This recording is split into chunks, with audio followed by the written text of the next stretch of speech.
All right, and welcome back to another episode of Fire Alarm Connections. No, not really, but almost. So this is an interesting journey where about a year ago I bought a bell that looks something like this, except it was ADT branded. And so that got me curious. And so I did some research and started looking up the patents, and I found the name Henry E. Reeve. And I basically started finding all these different patents from him, including one for this gong. And I actually found the patent for it before I even bought the gong. And the story there was that it popped up on eBay, and I immediately was like, wait, that's the gong from the patent.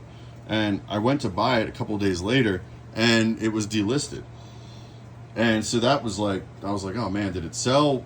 What? I didn't know what happened. But then a few, I guess weeks or months later, it popped up again, same seller.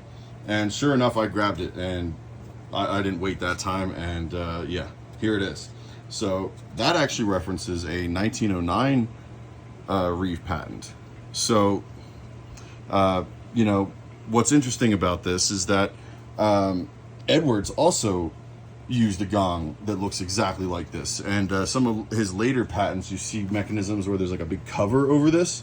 And those are definitely also Reeve designs. So I think Reeve, I like to joke he's the session musician of like electromechanical fire alarm designs. And like his name was rarely ever on things until after he died. And so that's where the story kind of gets a little interesting, because there's this pull station. And this one really sent me for a loop because if you look here, this one just says inventor, but there's another patent they filed separately, actually earlier. And down here, you'll notice Helen Reeve, Executrix, Henry E. Reeve, deceased, inventor. So sometime in the 20s, Henry E. Reeve must have died. And his wife basically filed the patent and I guess continued the business, because the Reeve Electric Company went on until at least the 50s, 60s, 70s. I have no idea if the ownership or any of it was the same, but clearly they are using that one bell, which was in one of his older patents. So I don't really know the story of that company or how it came to be, but I can only assume that after he died, his wife took over and something went from there. So all that said, here's this pull station. And I thought for sure this was going to be one of those ADT ones because of its fact it's an oval. But another curious thing about it is the handle goes from right to left. So let's give it a pull.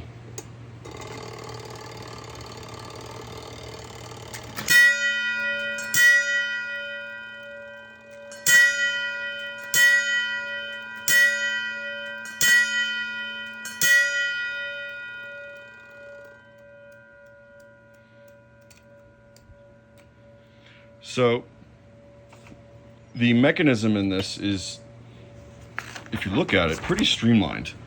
And that's where the story gets kind of interesting, because you'll notice there's four things sitting on the bed here.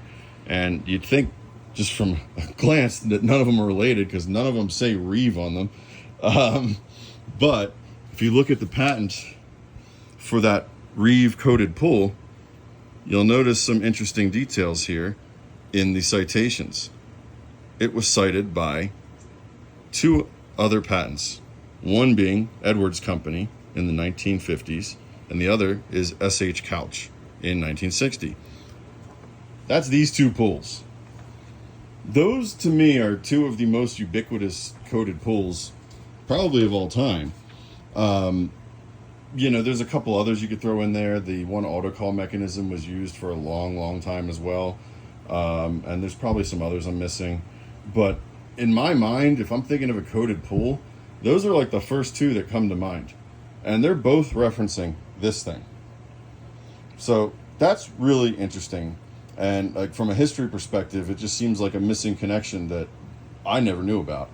The other interesting thing here is the fact that his wife filed this posthumously, and that there's this other sort of continuation of that company that seemed to mostly sell battery chargers and like two different types of bell, but not gongs, obviously. I think after the like late 1800s, early 1900s, gongs were a thing of the past. But other than that, if you even look at this mechanism, I mean, just even comparing it to, say, you know, like the couch mechanism, you could see like almost from the end or something like that. It's just, you know, a similar amount of layers, a similar amount of just everything. Like they kind of kept that complication really down, where it's just basically just one plate, two plate, and then the gears on the end, the gears in the middle, you know, and then the rest is just actuation stuff, really.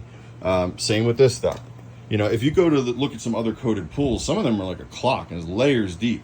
I think the reason that Henry Reeve was, I guess, you know, used for this purpose, I guess his patent was used for this, is because of the fact he was able to make a mechanism that was simple.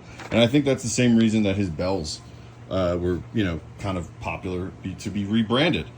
But what kills me is the fact that, you know, what would it take for this guy to get his own name on something? I mean, how many different company names have to be on something?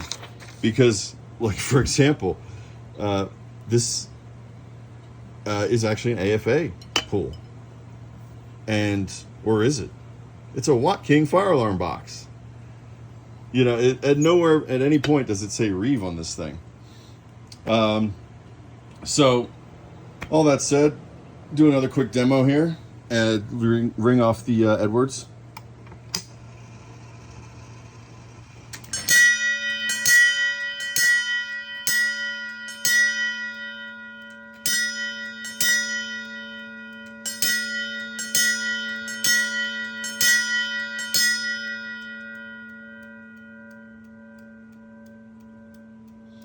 All right. And so you can see I got the fire sequencer doing the flashing on these on this circuit here, and then we've got the coded pull circuit does high-low here, and so every time you activate either the normally closed or normally open coded pull circuit, you're going to get a ring of the gong or whatever's attached. Yeah, this is kind of what I'm considering almost the final wiring of my first row of the 2001. As you see, I've got all the other rows sitting over here in this big pile, and thus the ginormous pile of wires here.